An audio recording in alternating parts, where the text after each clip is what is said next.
aime la prière, il passe moins de temps avec les gens. Quand tu es tout le temps avec tes amis, c'est parce que tu n'aimes pas la prière. Tes amis ont pris l'espace de la prière. Si tu pries beaucoup, tu n'auras pas beaucoup de temps pour tes copines. Est-ce que quelqu'un me capte? La prière vous permet donc d'avoir la tête de Goliath. La prière, celui qui aime prier, se retrouve aussi libéré automatiquement de certains jougs. Vous serez surpris de constater que vous aimez trop vous masturber, mais vous ne savez même pas quand est-ce que ça s'est arrêté, et puis vous vous rendez compte que tiens, je ne me masturbe plus. Voilà, vous retrouvez en train de témoigner combien les jougs sont tombés. Que ça se passe dans votre maison. Vous remarquez que, oh tiens, j'étais impoli, mais comment ça s'est recadré? Oh tiens, j'étais arrogante. Oh, mais comment ça s'est recadré? La prière permet que certains vices tombent. C'est un feu. Aime la prière. Prie beaucoup seul. Prie en groupe, mais prie. Celui qui aime la prière se retrouve victorieux. Là où certains ont été éliminés. Toi, tu vas te retrouver victorieux. Sur certains couloirs, on a éliminé certaines personnes par les défis de la vie. La sorcellerie de famille, les condamnations de famille, les pactes ancestraux ont éliminé certaines personnes de certaines courses. Mais toi, tu vas te retrouver en train de vaincre. On se posera la question dans la famille, comment tu fais? Toi-même, tu diras, je ne sais pas. Tout ce que je sais, c'est que je suis attaché à un Dieu. Lorsque tu pries, ce qui a fait pleurer les autres avant toi, toi, tu vas passer en train de célébrer. Ça tombe sur ton premier-né. Ça tombe sur ton premier-né. Je disais, ça tombe sur le premier-né. Là où les autres ont été disqualifiés avec facilité, toi, tu vas témoigner. Toi, tu diras, oh, regarde ce que Dieu a fait pour moi. Oh, toi, comment tu as eu ce travail-là? Dans notre famille, personne n'est arrivé jusque-là. Non, toi, tu arrives et ton enfant ira au-delà. La prière. Quatrièmement, la prière. Celui qui aime la prière aiguise son esprit de discernement. Voilà pourquoi le Saint-Esprit vit aussi en nous. Il vit en nous parce que, comme je le disais tout à l'heure, il y a des choses que nous ne pouvons pas faire seuls. Nous avons besoin du Saint-Esprit. L'esprit de discernement s'aiguise pour celui qui aime prier, qui passe du temps avec le Saint-Esprit. Tu vas détecter le mal avant même que le mal n'explose. Regarde comment, toi, très facilement, les gens te font toujours du mal. On te trahit toujours par les personnes qui t'entourent. Toujours c'est toi, au fait. Le problème, c'est quoi? Tu ne vois jamais le mal venir. Une sorcière vient là-bas avec son zèle. Elle te dit, oui, écoutez mon frère, je voudrais que tu me soutiennes dans la prière. Tu es là avec beaucoup d'amour. Oui, on va prier. Tu n'as aucun esprit de discernement pour voir que ça, c'est la sorcellerie.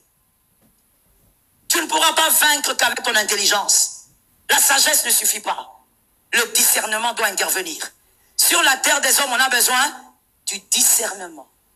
Est-ce que quelqu'un m'entend? Je me rappelle d'une période, j'avais l'habitude de prier pour ceux qui le voulaient à la fin des cultes. Et il y avait une dame qui venait toujours pour la prière. Et moi, évidemment, je priais pour elle avec beaucoup d'amour. Un jour, le Seigneur m'a dit, pendant le culte, il me montre cette femme, il me dit, tu la vois, regarde ce qu'il y a en elle. Et je vois ce qu'il y a en elle. Et il me dit, attention, c'est un vase.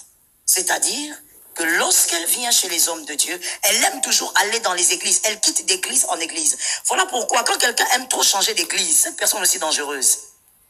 Il faut apprendre à rester là où Dieu t'a placé. Aide-moi à dire à ton frère, il faut rester là où Dieu t'a placé. Écoutez, une église, on ne la change pas comme une chemise. Non, c'est pas un pantalon qu'on change. Une église, c'est Dieu qui vous prend et qui vous colle là. Et je vais même vous choquer. Une église, ce n'est même pas vous qui l'aimez. C'est pas votre choix. C'est Dieu qui s'organise et il vous place là. Quand Dieu vous place, restez là. Je parle ou je laisse? J'entends beaucoup de résistance. Est-ce que je dois parler ou je laisse? Une église, on ne la quitte pas à cause d'un homme. Non, mais ces frères-là, je suis venu à l'église, mais j'ai vu ce frère-là, moi je le connais dans le quartier. Mon frère, laisse ce frère-là impudique venir à l'église, peut-être que Dieu va toucher et il va changer de vie. On ne quitte pas une église parce qu'on vous a critiqué. Est-ce que je peux choquer? Est-ce que je peux choquer? Lorsque tu quittes une église parce qu'on t'a critiqué ou parce qu'il y a quelque chose qui te déplaît au milieu des fidèles, des frères et des sœurs, c'est un peu ridicule. Parce que cela revient à dire, je quitte ma maison parce que le maçon n'a pas bien travaillé. La maison que toi-même tu as, la parcelle tu as achetée, tu as construit ta maison, tu veux la quitter parce que le maçon n'a pas bien taillé un mur. Tu veux quitter la maison, tu la laisses. Est-ce que ça a un sens? Je veux quitter ma maison parce que tel homme est venu me visiter, mais je n'ai pas aimé sa manière de parler. Alors j'abandonne ma maison. Ma femme, je te laisse dans la maison. C'est quoi ton problème? L'église est le lieu où Jésus te plante. Et quand il te plante, c'est pour mettre en toi ce qui est nécessaire pour ta destinée. Que quelqu'un m'a donné un amen. Quelqu'un a reconnu et m'a donné un amen. Là où Dieu te plante, on ne quitte pas à cause des hommes, on est connecté à Dieu. Ce que les hommes font dans l'église, tu dis Seigneur, regarde ce que les hommes font et traite ton église. Moi, je suis ici à cause de... Merci. Alors Dieu me dit, cette femme, elle quitte les églises, elle va d'église en église parce que c'est un vase. Je dis au Seigneur, c'est quoi ça, ce vase? Il dit non, c'est un vase qui vient pour profiter de l'onction des hommes de Dieu. Quand elle donne sa tête, que vous lui imposez la main, elle vous soutire quelque chose. Il m'a dit, n'impose plus la main à cette femme. Tu vas voir, elle va pas faire elle fera plus 2 cultes et quittera l'église. J'ai dit, ok. Ce jour-là, elle est venue. Elle s'est mise à genoux. Je n'ai pas imposé la main. J'ai parlé. J'ai fini. Elle est partie. Après, la séance prochaine, je fais la même chose. Après quelque temps, on m'informe, elle vient pas au culte. Oh, elle vient pas au culte, pourquoi? Elle est malade? Allez la voir si elle est malade. On va la voir. Non, non, non, rien du tout. C'est juste que les pieds me faisaient mal. Voilà, mais je viendrai. Mais ne vous en faites pas. Après quelques mois, la personne ne vient pas, comme le Seigneur avait dit. Pourquoi? Parce qu'elle avait un pouvoir occulte, diabolique. Mais si tu n'as pas l'esprit de discernement, c'est toi qui seras en train de dire, ouh, cette maman, elle est très serviable. Ouh, cette maman. Vous savez, quand vous avez l'esprit de discernement, certains cadeaux, vous les refusez. Je vais parler aux pasteurs et aux jeunes serviteurs, si vous êtes là. Il faut m'écouter. Certains cadeaux, on les refuse. On ne prend pas tout. Et on ne prend pas tout, ce n'est pas par rapport à votre besoin. C'est par rapport au Saint-Esprit. L'esprit de discernement qui va grandir en toi. La Bible dit, les présents corrompent le cœur. Fais attention.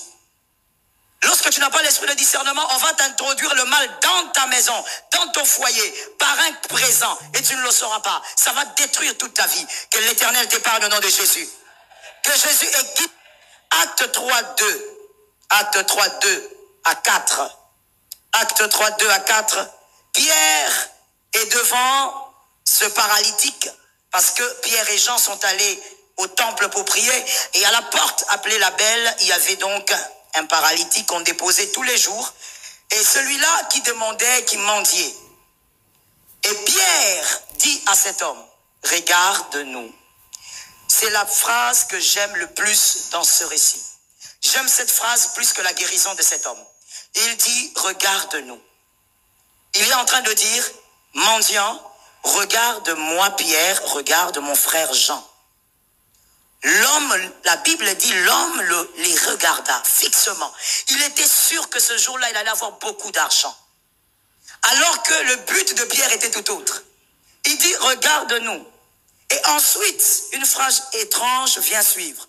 Je n'ai ni or, ni... Mais qu'on te regarde, pourquoi alors? J'aime cette phrase-là. Regarde-nous parce que nous n'avons rien. Regarde-nous parce que nous ne pouvons pas t'aider. Regarde-nous bien, nous ne sommes que humains, comme toi. Alors nous ne pouvons pas t'aider. Celui qui pourra t'aider vient d'autre part. Celui qui pourra t'aider, c'est celui que nous avons reçu. Est-ce que quelqu'un m'entend? C'est comme ça qu'il peut dire, je n'ai ni or ni argent, mais c'est que j'ai. Il a eu parce qu'il a reçu. En d'autres termes, moi, être humain, je n'ai pas la solution à ce genre de problème. Moi, humain, je n'ai pas la solution à ce genre de problème. Mon frère, ton problème, c'est pas un homme. Ah, ça tombe sur quelqu'un qui est là-bas. Ton problème, c'est pas un homme qui va le résoudre. Ah, efface un peu le tableau de ces hommes que tu as mis dans ta tête. Non, ce médecin-là va faire quelque chose. Le médecin-là ne fera rien. Sur ce tableau-là, aucun médecin ne va faire quelque chose. Il faut faire intervenir l'homme de Galilée. Il faut que le Saint-Esprit vienne intervenir. Il dit, je n'ai ni or, ni argent. Ce que j'ai, en réalité, ce que j'ai reçu, je te le donne. Qu'est-ce que j'ai? J'ai le Saint-Esprit. Oh my God! Celui qui a reçu le Saint-Esprit, c'est celui qui peut faire des choses surnaturelles. Et je dis à un homme, ne regarde plus les hommes, regarde le Saint-Esprit. Après ces cultes, regarde le Saint-Esprit. Le lundi, tu as des rendez-vous. Il y a des gens qui t'attendent. Tu as des rendez-vous d'affaires. Ne regarde pas cet homme que tu vas rencontrer. Le Saint-Esprit. Si tu mets ton espoir ou ton espérance en cet homme-là que tu vas rencontrer au bureau, ce n'est pas une prophétie, hein, c'est juste une évidence. Tu vas échouer. Tu n'es pas un païen. Toi, tu es enfant de Dieu. Comme tu es enfant de Dieu, tu vas fonctionner selon les principes du Saint-Esprit. Si tu regardes à un homme, la Bible dit, maudit soit celui. Oui, il y a des gens qui n'ont pas compris, qui ont dit, oh, ça veut dire que même quand on s'est confié auprès d'un pasteur, c'est mauvais. La Bible a dit maudit. Non, il faut lire dans plusieurs versions et comprendre aussi le texte original. La Bible est en train de dire simplement, maudit soit celui qui met sa confiance. Toute sa confiance, il met en l'homme. Si tu mets ta confiance en l'homme, l'homme te décevra. Pierre et Jean sont en train de dire, nous sommes comme toi. Regarde-nous bien. Regarde-nous. Tu nous as vus? Nous sommes comme toi. On ne peut rien faire. Mais il y a quelqu'un qui peut faire. Et lorsqu'ils ont donné l'ordre, lève-toi et marche, il s'est levé. Il ne s'est pas levé parce que Pierre avait parlé. Il ne s'est pas levé parce que Jean était là. Il s'est levé parce que Pierre avait donné. Qu'est-ce que Pierre avait donné? La puissance du Saint-Esprit, que lui-même avait reçue. Cette affaire doit changer. Je parle du problème qui te tourmente là. Voilà. Cette affaire-là doit changer. Il y a une solution. Mais la solution commence d'abord par arrêter de croire que c'est un être humain qui pourra t'aider. Aucun être humain ne pourra t'aider. Pour ce problème-là, invoque le Saint-Esprit. J'aime ta foi. Je voudrais que quelqu'un m'entende bien parce que je suis sur le point de finir. Écoute-moi très bien. La situation que tu vis, la situation compliquée, difficile, elle dépend du Saint-Esprit. Elle ne dépend pas de tes connaissances. Oh, j'entends l'Esprit me dire ça, ça appartient à quelqu'un. Elle ne dépend pas de tes connexions. Tu es en train de chercher quelqu'un pour te pistonner. Tu n'as pas besoin de ça. Tu n'as pas besoin d'un piston. Tu as besoin de te connecter au Saint-Esprit. Le Saint-Esprit peut te placer là où aucun homme ne t'a pistonné. Oh, moi, j'ai déjà vu ça plusieurs fois auprès de mes fils spirituels. Il y a un qui m'a dit dernièrement, on m'a posé la question quand je suis arrivé dans tel bureau. Où est ta recommandation, ta lettre de recommandation? Il a dit, j'en ai pas. Il a dit, mais attends, tu vas bien? Tu peux pas arriver ici sans lettre de recommandation. Il dit, mais je n'en ai pas. Qu'est-ce que vous voulez que je vous dise? Je n'en ai pas. Oh, donc tu es arrivé comment? Je suis arrivé parce que tel m'a demandé de venir tel jour, tel autre aussi m'a envoyé chez tel aussi m'a envoyé. Et puis je suis arrivé devant vous. Je n'ai pas de lettre. Et puis moi je lui ai dit, mais toi aussi fils, tu as raté. Tu as raté de mettre la balle dans le poteau. Faut être comme Messi. Quand le ballon est là, ça ne rate pas. Est-ce que quelqu'un m'entend bien? Je suis désolé pour toi si ce n'est pas... Hein? Je suis désolé, hein? Chacun avec son chacun. À moi, comme Messi est devant le ballon, je peux même donner le dos. Je sais que le but là va entrer. Hein? Ce n'est pas comme certains façon. Je sais que le but va entrer. Je lui ai dit, tu as raté de faire entrer le but. Il m'a dit, oh maman, mais comment ça? J'ai déjà eu même le travail. J'ai dit, mais tu as eu le travail, mais il fallait dire. Celui qui m'a recommandé n'est pas un homme. Celui qui m'a amené, ça localise les hommes de foi. Ça localise les hommes intelligents. Celui qui m'a amené n'est pas un homme. Je suis arrivé ici par la main de Dieu. Dieu aime être glorifié. Oh, il ne faut jamais avoir honte de dire aux hommes que c'est Dieu qui m'a amené ici. Il ne faut jamais avoir honte de dire que moi, si j'ai eu ce poste, c'est à cause de Dieu. Ce n'est pas à cause des hommes. Parce que n'oublie pas, toute élévation attire le vent violent. Il n'y a pas de sommet sans vent violent. Quand tu arriveras là-bas, il ne suffit pas de dire je suis arrivé, il faut que Dieu te garde là-bas. Il y a des gens qui voudront t'empoisonner. Il y a des gens qui voudront te tuer. Il y a des gens qui voudront t'assassiner. Mais il y a un Dieu qui t'a amené là-bas. Le Dieu qui t'a amené là-bas, c'est le Dieu qui te protégera. Ça localise ta maison. Le Saint-Esprit, c'est lui qui changera cette situation. Écris avec moi. Je te donne les 5 attitudes à avoir si tu veux que le Saint-Esprit agisse. Ne sors pas de ces cultes sans retenir même 2. Et si tu es intelligent, retiens les 5. Ne sors pas de ces cultes sans ça. Les 5 attitudes à avoir si tu veux que le Saint-Esprit agisse, réponde. Premièrement,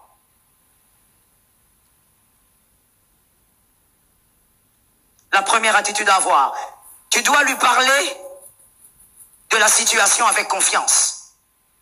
Hébreux 11, 6. Parle-lui de la situation avec confiance. Hébreux 11, 6. La foi. Il est impossible de lui être agréable sans la foi.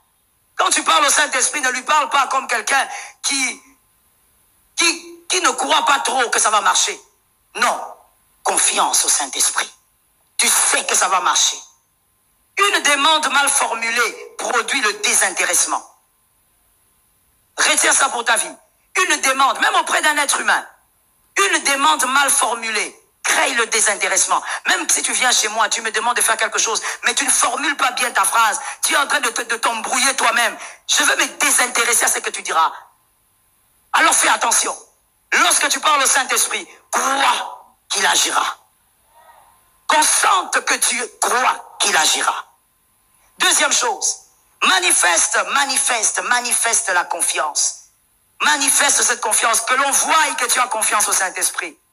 Brise l'inquiétude, brise la tristesse, brise l'angoisse, vis dans la confiance. Toutes ces choses-là, brise-les. Refuse de pleurer pour la situation, dis c'est fini. Je ne pleurerai plus pour ça. Cette affaire, c'est fini. Même si devant moi ça continue, je dis je ne pleurerai plus pour ça. Brise la tristesse.